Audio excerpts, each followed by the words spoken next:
A pior dor não é a de perder alguém. É descobrir que a pessoa que dorme ao seu lado foi capaz de te destruir, e ainda sorrir enquanto faz isso.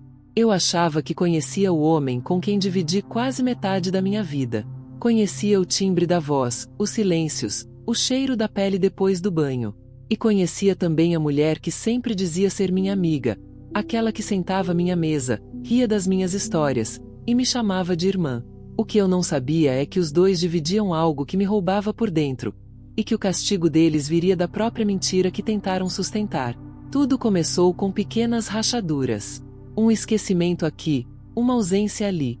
O tipo de detalhe que a gente tenta justificar, porque é mais fácil acreditar em distração do que em traição. Mas o corpo sente. O coração percebe antes da mente aceitar. Eu olhava para ele e algo em mim se contraía, como um nó apertando o ar que eu respirava. Havia um descompasso entre as palavras e os gestos, entre o que ele dizia e o que deixava escapar nos olhos. Era como se uma sombra tivesse se instalado dentro da nossa casa, discreta, mas constante. E a sombra crescia toda vez que ela aparecia.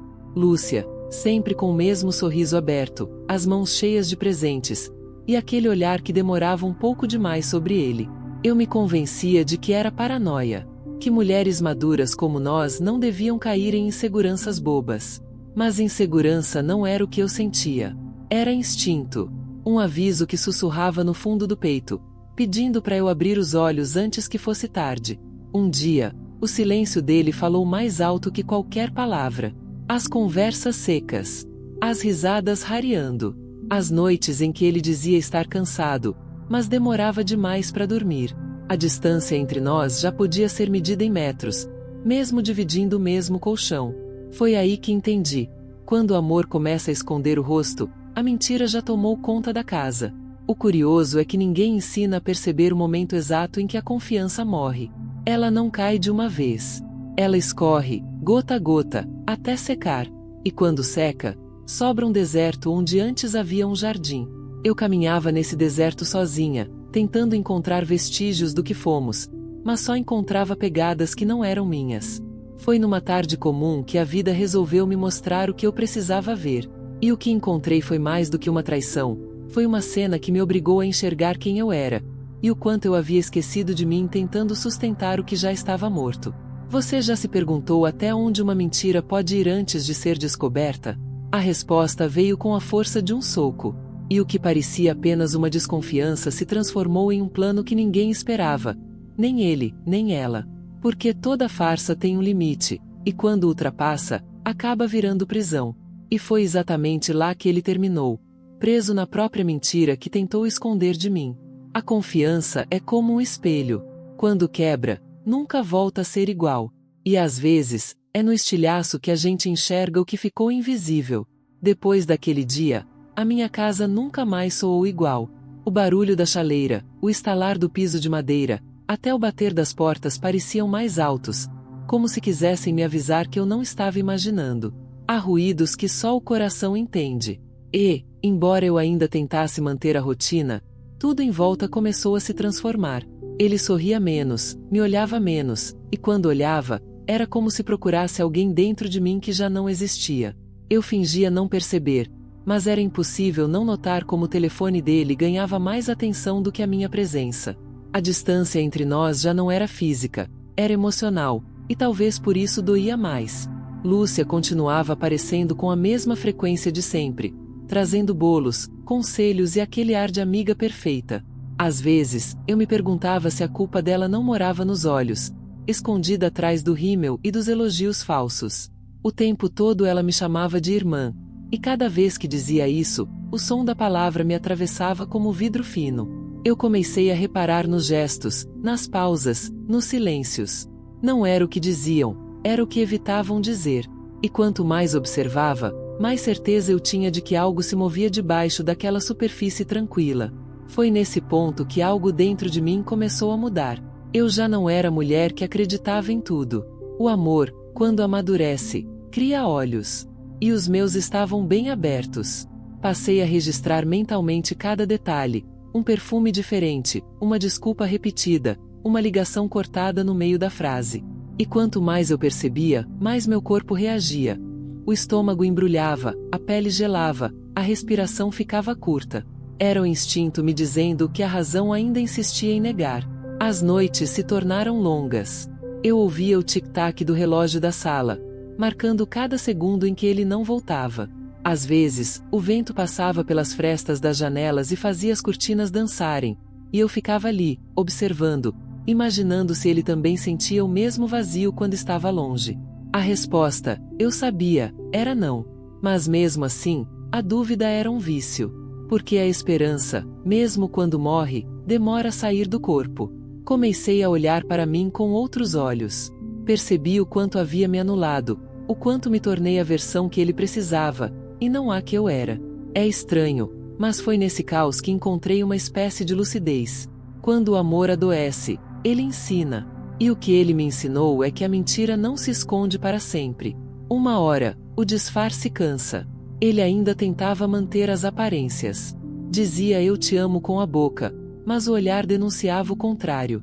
Lúcia, por sua vez, continuava com as visitas, fingindo preocupação, trazendo conselhos sobre relacionamentos como se fosse especialista em fidelidade. O teatro era bem ensaiado, mas todo espetáculo tem um último ato. E eu estava pronta para assistir, mesmo que o ingresso custasse caro. É curioso como a vida se encarrega de colocar as peças no lugar. Um pequeno descuido, um gesto impensado, uma coincidência banal. E de repente, o que estava escondido se revela sem esforço. Eu só precisei esperar. A verdade, às vezes, não precisa ser buscada. Ela vem até você. E quando vem, não pede licença. Talvez seja por isso que tantas pessoas escolhem permanecer aqui, acompanhando cada revelação, porque sabem que, em algum ponto, todas nós já estivemos nesse limiar entre amor e engano, entre confiar e despertar. Naquela noite, algo aconteceu que mudou tudo. Mas, antes de contar, preciso que você entenda o tipo de silêncio que antecede uma explosão. É o mesmo silêncio que me envolveu naquele momento, e que, no fundo, já carregava o som do fim. Naquela noite, o ar parecia mais pesado do que o normal. As paredes da casa guardavam um silêncio estranho, como se estivessem à espera de um som que não vinha. Eu sentia a vibração do meu próprio coração no peito, um compasso irregular que denunciava a mistura de medo e certeza. A luz da cozinha, amarelada e cansada, criava sombras longas no chão, sombras que dançavam conforme eu me movia, como se o ambiente inteiro participasse daquela espera. Havia algo prestes a acontecer, e, mesmo sem saber o que, eu sabia que seria definitivo. Ele chegou tarde. O portão rangendo anunciou sua chegada como um prelúdio amargo. Eu não me levantei. Fingi estar adormecida, mas cada passo dele pela casa me atingia como um estalo.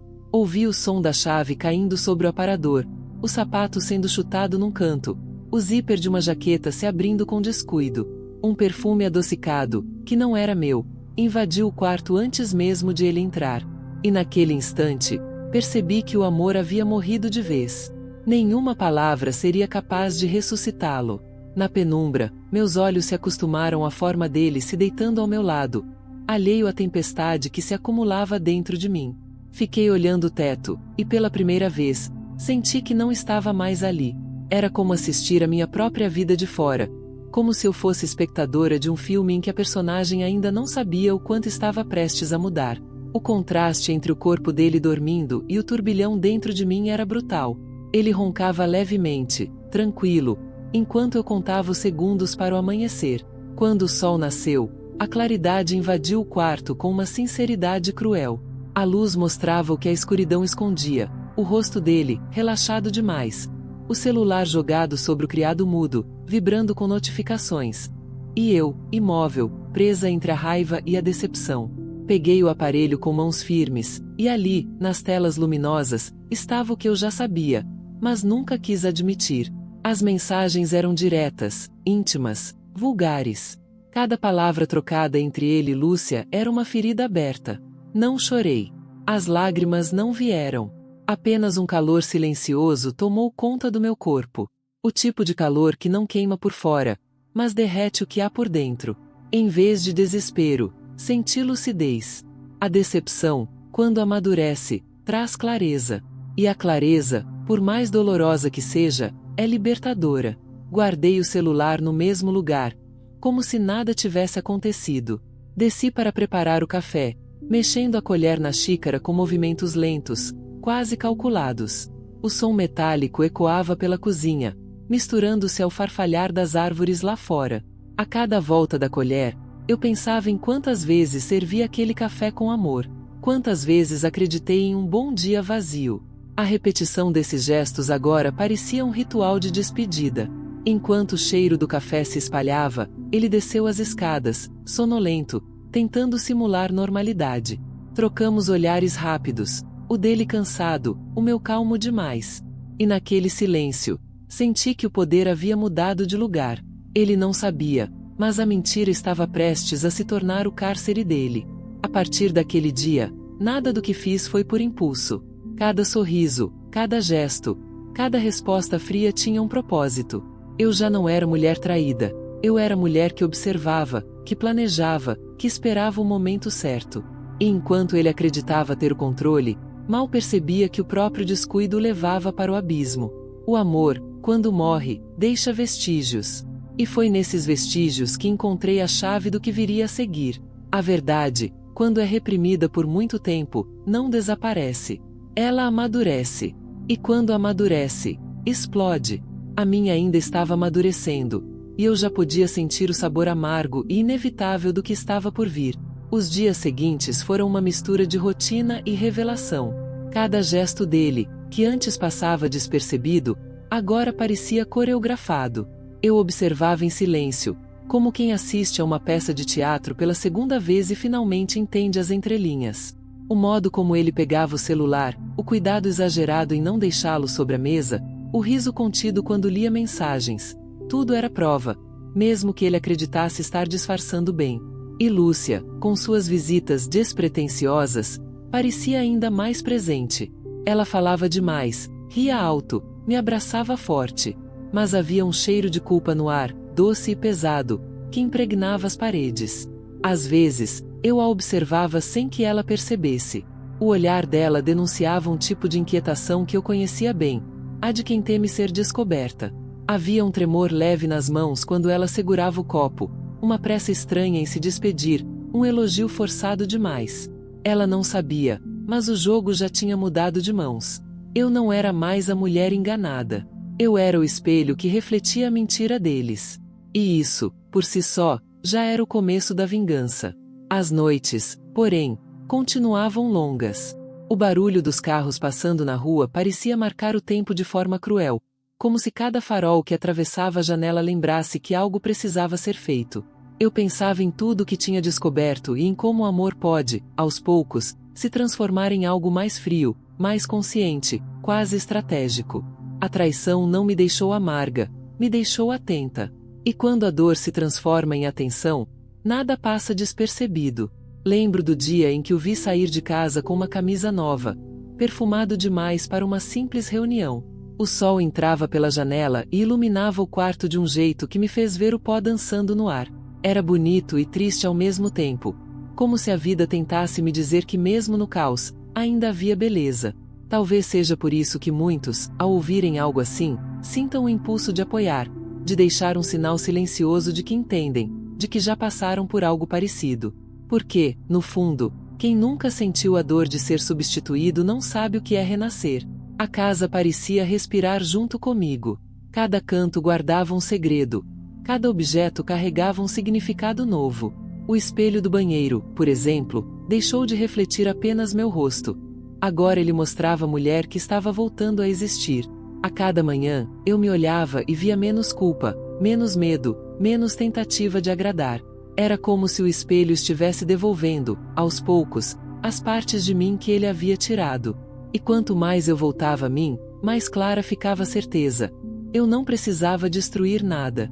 Bastava deixar que as mentiras dele se enroscassem sozinhas, como fios soltos de uma teia mal tecida. A verdade, quando é paciente, tem o dom de se revelar na hora certa. E a minha hora estava chegando. Comecei a me preparar por dentro. Era uma espécie de ensaio silencioso, quase espiritual. Eu falava menos, observava mais. Meus gestos se tornaram calculados, não por frieza, mas por sabedoria. Ele continuava acreditando que eu não sabia de nada. E eu deixava. O poder, às vezes, está em permitir que o outro subestime sua inteligência. Ainda lembro de um pôr do sol específico. O céu estava alaranjado, e o ar cheirava a terra molhada. Sentei na varanda e fiquei ali, imóvel, enquanto o dia se despedia. Foi nesse momento que percebi. Eu já não estava esperando que ele confessasse. Eu esperava o momento em que o próprio destino faria isso por mim. Porque a verdade não precisa de plateia, mas quando ela chega, ninguém desvia o olhar. E eu sabia que a revelação estava próxima. Mais próxima do que ele jamais poderia imaginar. Naquela semana, o tempo parecia se arrastar.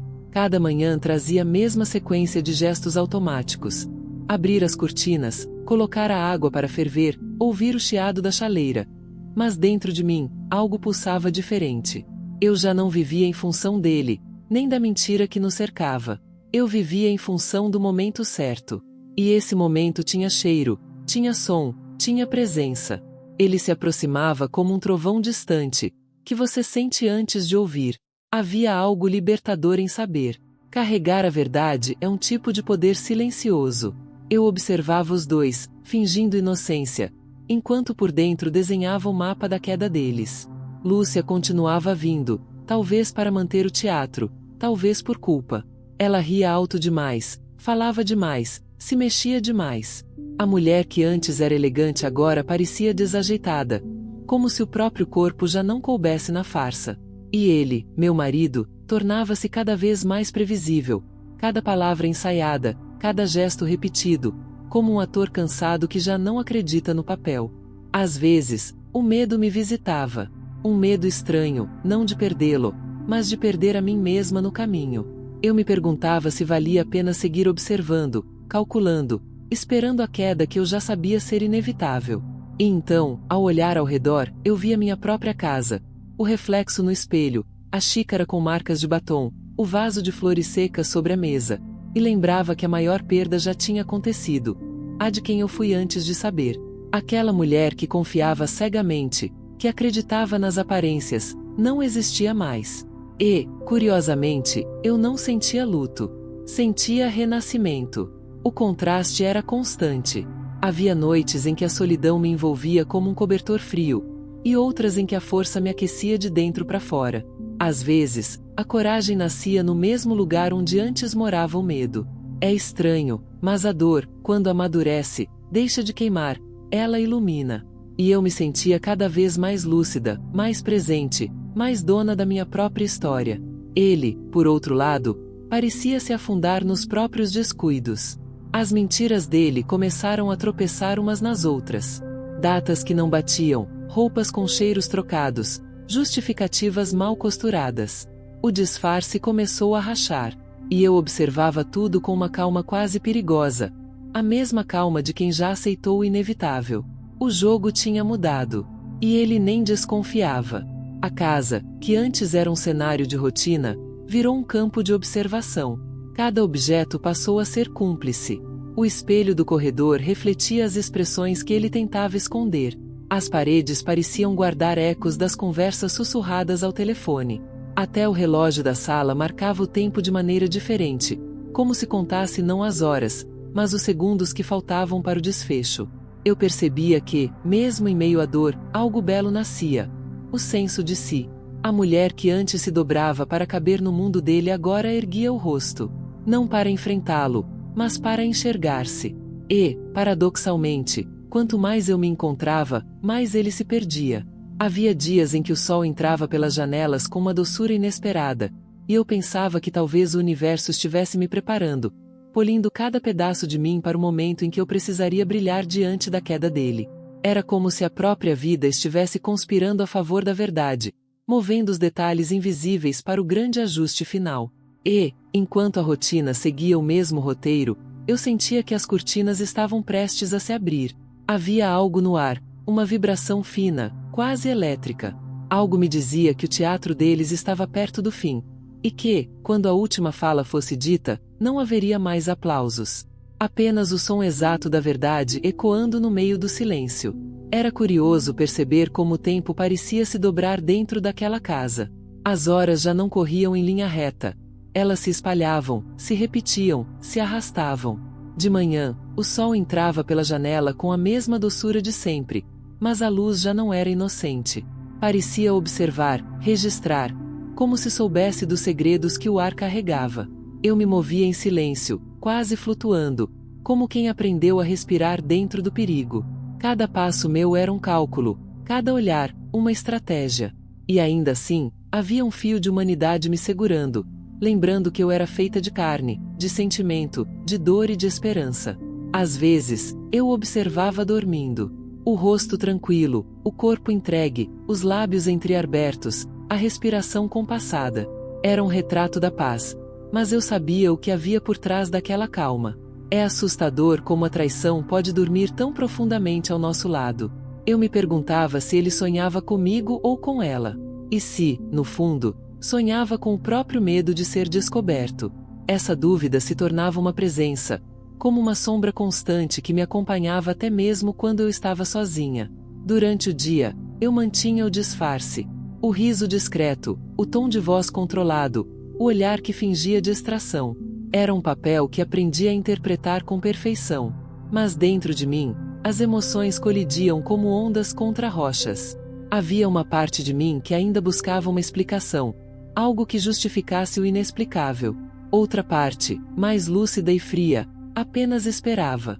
Entre essas duas forças, eu vivia suspensa, como uma corda esticada prestes a arrebentar. A vida continuava acontecendo ao redor, indiferente ao que se passava dentro de mim. As vizinhas comentavam banalidades, os ônibus passavam na mesma hora, o padeiro seguia com seu canto pela rua. E eu, ali, vivendo uma tragédia íntima disfarçada de rotina. A solidão, mesmo cercada de gente, tem um som próprio. É o som de quem escuta o próprio coração tentando encontrar ritmo dentro do caos. Lúcia, por sua vez, começou a mudar. O olhar dela já não sustentava o meu por muito tempo. Quando se aproximava, suas palavras vinham carregadas de hesitação, como se cada frase precisasse atravessar uma ponte frágil antes de chegar até mim. Eu via nela o reflexo da culpa, não a culpa que redime, mas a que corrói. E foi nesse reflexo que encontrei algo inesperado: compaixão. Não porque ela merecesse, mas porque percebi que a vergonha dela já era castigo suficiente. Aos poucos, comecei a entender que o amor e a raiva podem coexistir, mas apenas um sobrevive. E o que sobreviveu em mim não foi o ódio, foi a lucidez. Essa clareza silenciosa que vem quando a dor já queimou tudo o que precisava e só resta o terreno limpo, pronto para o recomeço. Mesmo assim, o medo persistia.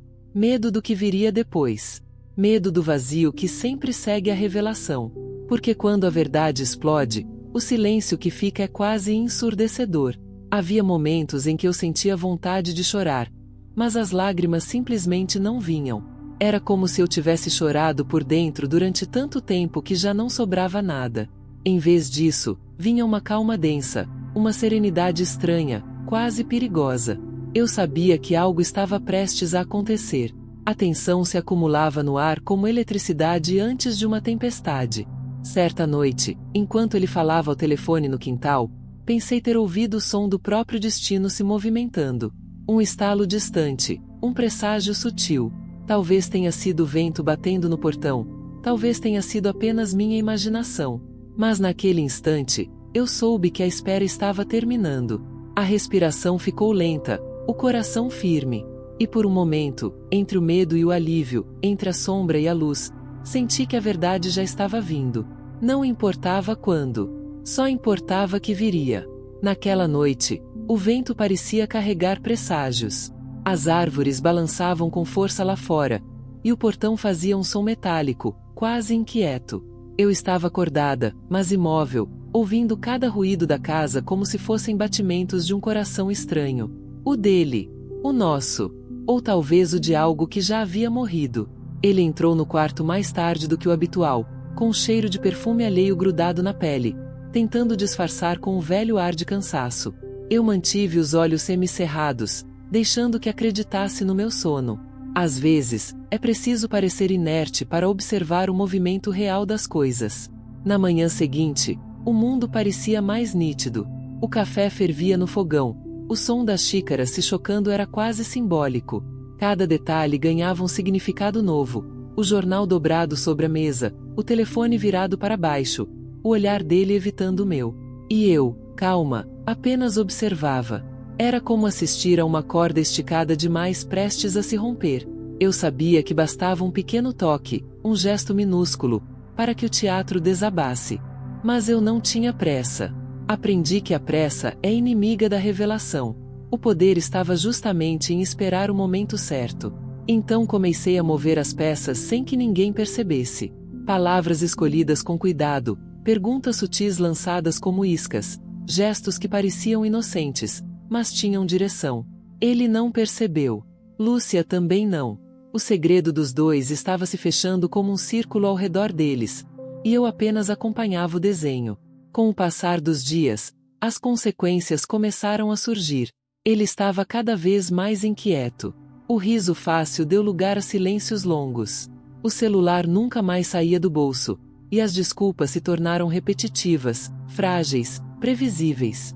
Era visível que a mentira já pesava mais do que o prazer de escondê-la. Eu observava de longe e sentia quase pena. Quase. A sensação era ambígua. Uma parte de mim vibrava pela justiça que se aproximava, outra ainda se surpreendia por conseguir manter tanta serenidade diante da destruição anunciada. Lúcia, por outro lado, começou a se afastar. As mensagens diminuíram, as visitas rarearam. Era como se ela também pressentisse o fim, mas sem coragem de enfrentá-lo. O olhar dela, quando cruzava o meu, denunciava o desconforto. E eu sabia. A culpa é o tipo de prisão que ninguém escapa. Em certos momentos, eu me perguntava se estava indo longe demais. Se planejar o desfecho deles não me transformaria em algo parecido com o que desprezava. Mas logo essa dúvida se dissipava. Eu não estava ferindo, estava devolvendo. O destino apenas me usava como instrumento para equilibrar o que havia sido rompido. Não era vingança, era justiça em sua forma mais silenciosa. Comecei a perceber como as pessoas ao redor reagiam sem saber. Uma vizinha comentou sobre as chegadas tardias dele, um colega de trabalho olhou com desconfiança. O porteiro comentou, num tom quase casual, que o viu em lugares onde ele nunca deveria estar. A rede da verdade começava a se formar sozinha, sem que eu precisasse tocá-la. Era como assistir uma maré subir lenta, mas constante, cobrindo tudo o que antes parecia seguro. Em meio a tudo isso, havia também um certo fascínio. A forma como a vida nos coloca diante do espelho, nos obriga a escolher quem queremos ser quando ninguém está olhando. E talvez seja aí que mora o ponto mais curioso de toda essa história. A transformação não aconteceu quando ele caiu. Começou no exato momento em que eu parei de tentar segurá-lo. Às vezes me pergunto se você, que me ouve agora, já viveu algo parecido. Essa sensação de estar no limite entre reagir e apenas deixar o tempo agir. Essa calma que parece frieza, mas na verdade é força. Se já sentiu isso, vai entender o que quero dizer quando digo que há uma dignidade que só o silêncio conhece. O que veio depois não foi acaso, foi consequência. A vida é precisa nesse sentido. Ela não se apressa, mas também não falha. E, naquela noite em que a maré finalmente subiu, eu soube. A mentira estava prestes a se afogar. O que veio depois foi um silêncio diferente. Não o silêncio pesado das mentiras escondidas, mas um tipo de pausa que precede o inevitável. Era como estar em uma estação antes da tempestade, sentindo o ar mudar, observando as nuvens se agruparem no horizonte. Eu sabia que o fim estava se aproximando, e a estranha calma que me envolvia era a certeza de quem já conhece o desfecho, mas escolhe aguardar a cena final com compostura. Ele parecia se desmanchar aos poucos. Os olhos cansados, as palavras curtas, os gestos automáticos. Aquele homem que um dia me encantou agora era apenas um reflexo distorcido, um ator perdido no próprio roteiro. Às vezes, eu o observava com uma mistura de pena e fascínio. Como alguém tão seguro de si podia se perder de forma tão visível? A mentira o consumia devagar. E o pior é que ele ainda achava que eu não via. Lúcia, por sua vez, já não sabia como existir. O afastamento dela foi sua tentativa de apagar o rastro, mas a culpa tem cheiro, e o dela impregnava tudo que tocava. Era curioso vê-la tentando sustentar a mesma simpatia, o mesmo sorriso falso, como se o tempo pudesse apagar a memória dos gestos, dos olhares trocados, das coincidências forçadas. Eu a via se fragmentando, perdendo o brilho que um dia fingiu ter. O peso do segredo é mais cruel que qualquer castigo. Os dias se misturavam, e a tensão se espalhava como um perfume derramado. Eu percebia a mudança até no ar. O relógio parecia andar mais devagar. As cortinas se moviam sozinhas, denunciando a passagem do vento, e o estalar dos móveis à noite soava como sussurros. Era como se a própria casa, testemunha de tudo, se preparasse para assistir o que viria. Dentro de mim, uma dualidade constante. Parte de mim ansiava pelo momento em que tudo seria revelado, pela libertação que só a verdade traz. Mas outra parte sentia um tipo de luto antecipado. Porque, no fundo, eu sabia que quando a máscara caísse, nada restaria. Nem amor, nem raiva. Apenas um vazio limpo, onde antes havia um lar. É estranho desejar a queda e temer o silêncio que vem depois dela. Às vezes eu me perguntava se ele ainda se lembrava de mim antes de tudo isso. Da mulher que acreditava, que sorria fácil, que esperava na varanda com café quente e esperança no peito. Talvez sim. Talvez fosse essa lembrança que o fazia hesitar nas palavras, ou me olhar de relance, tentando entender o que eu sabia. Era o olhar de quem sente o perigo se aproximar, mas não consegue mais fugir. As provas estavam todas nas minhas mãos, mas o que mais me impressionava era não precisar delas. A verdade já se tornará visível, cristalina.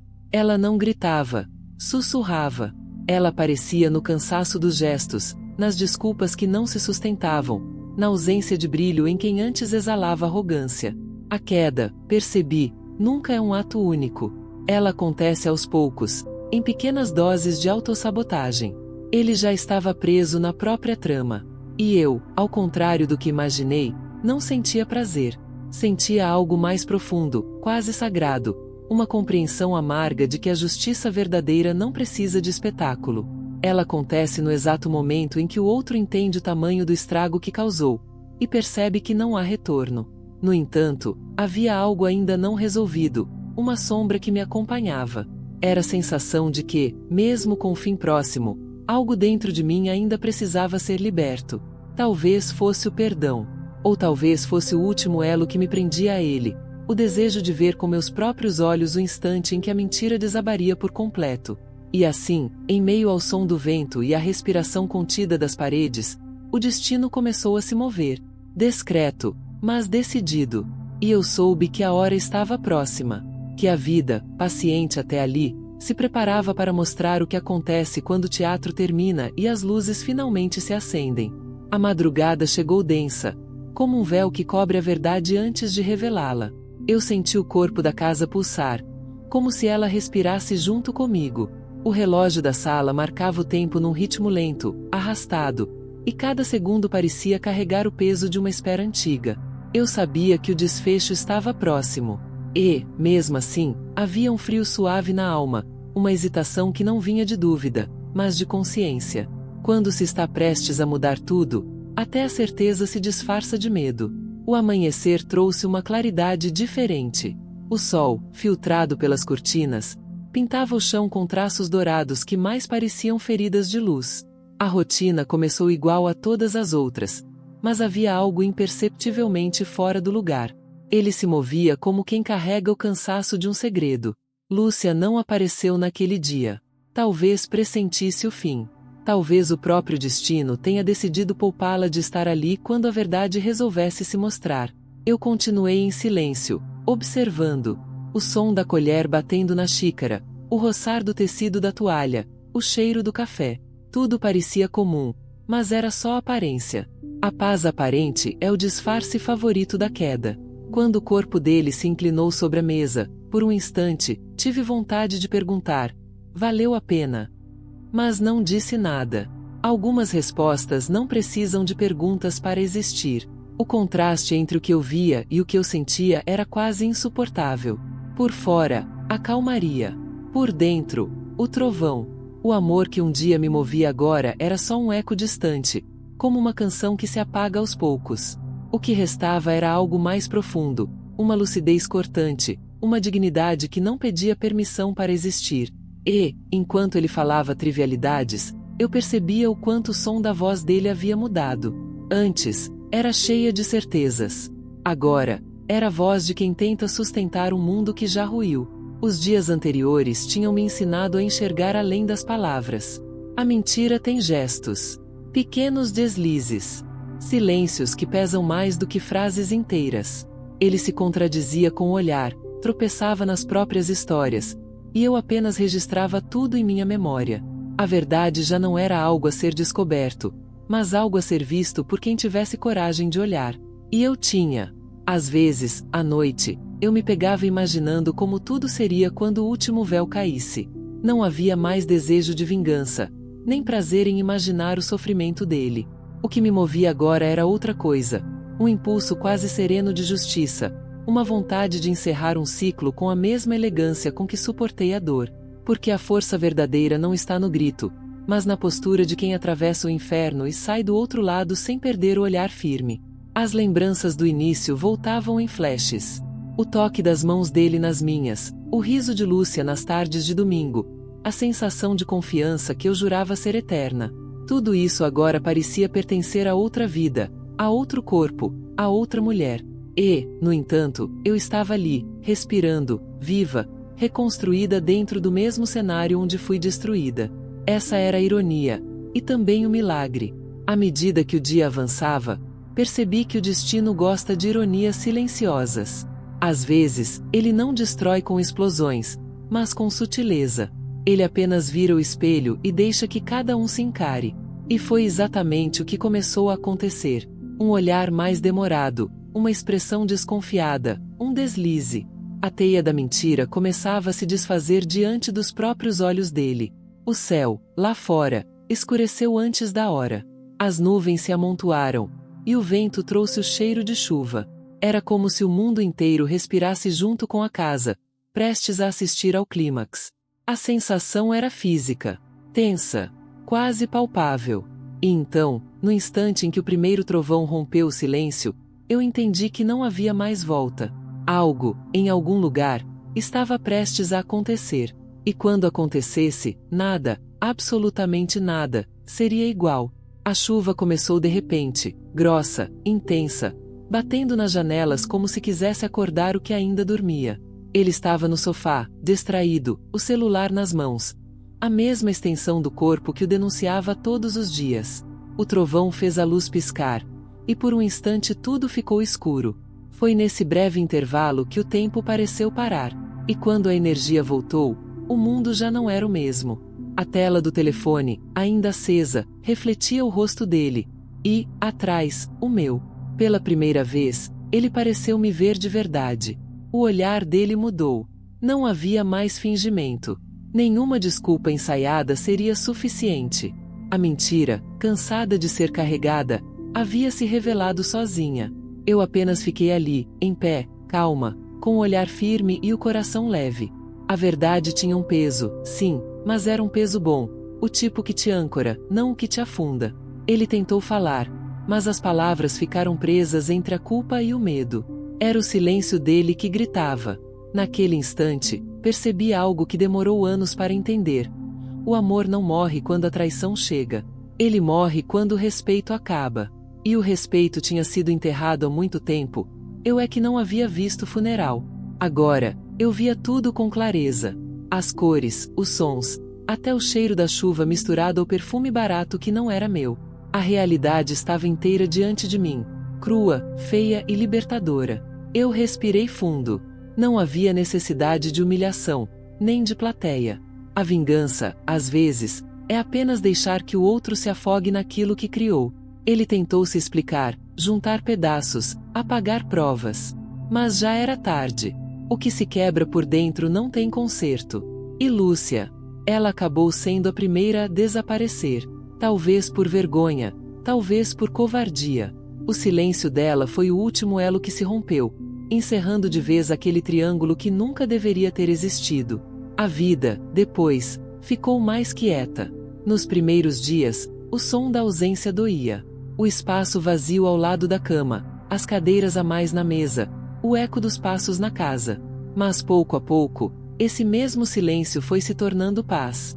Descobri que o som da solidão pode ser bonito quando você entende que ela é, na verdade, liberdade. Foi como abrir uma janela depois de anos respirando ar viciado. O ar novo entrou, frio, puro, e me trouxe de volta para mim.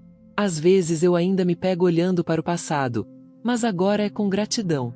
Porque foi ali, no meio da ruína, que encontrei o que realmente importava. Aprendi que a dor pode ser mestra, que o fim pode ser o recomeço disfarçado, e que a dignidade é o último bem que ninguém consegue roubar. Tudo o que perdi, perdi para me encontrar. Tudo o que doeu, doeu para curar. E se você chegou até aqui, talvez tenha sentido algo parecido em algum momento da vida. Essa mistura de perda e força, de cansaço e renascimento. É o tipo de história que não se lê, se sente. E é por isso que tantos escolhem deixar um gesto silencioso, um comentário, um sinal de que entenderam. Porque quando uma mulher reencontra a própria voz, o mundo inteiro precisa ouvir o som. Hoje, quando me olho no espelho, não vejo mais a mulher que acreditava em promessas. Vejo alguém que sobreviveu a todas elas.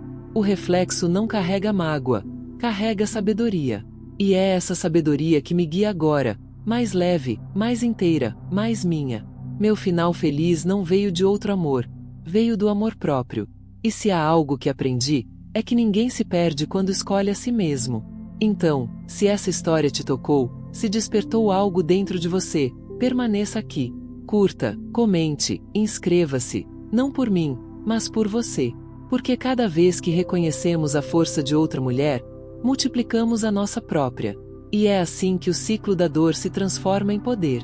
Hoje, o que antes era ferida virou lembrança.